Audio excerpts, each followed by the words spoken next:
Assalomu alaykum hurmatli do'stlar, YouTube tomoshabinlari, fermer akalar. Bugungi ustunovkamiz yakuniga yetdi. Nasos ustunovkasi 11 kilovatlik 200 talik polietilen trubada ko'rishlaring mumkin.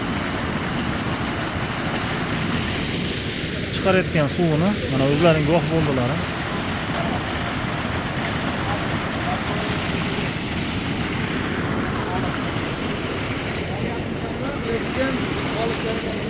Polietilen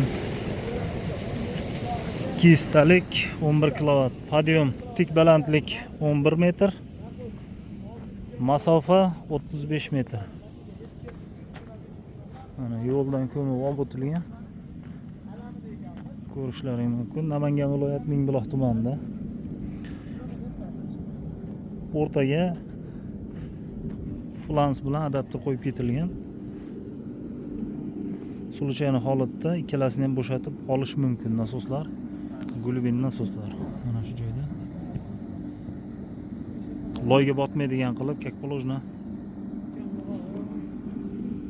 tagiga narsalar qo'yib qilingan. Mana shu holatda turibdi, ko'rishlaring mumkin. Mana bu yoqda elektroshit.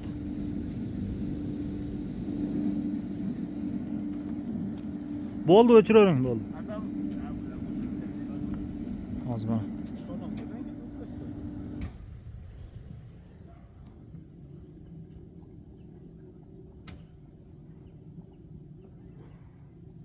o'zida loy, musor nimadir bo'lsa, mana shu holatda tozalab chiqib ketadi. Ko'rishlaring mumkin. Albatta fermer dehqon akalarimizga mana shunaqa ishlar qiziq bo'lsa, bemalol ekranda turgan nomerlarga telefon qilishlaring mumkin.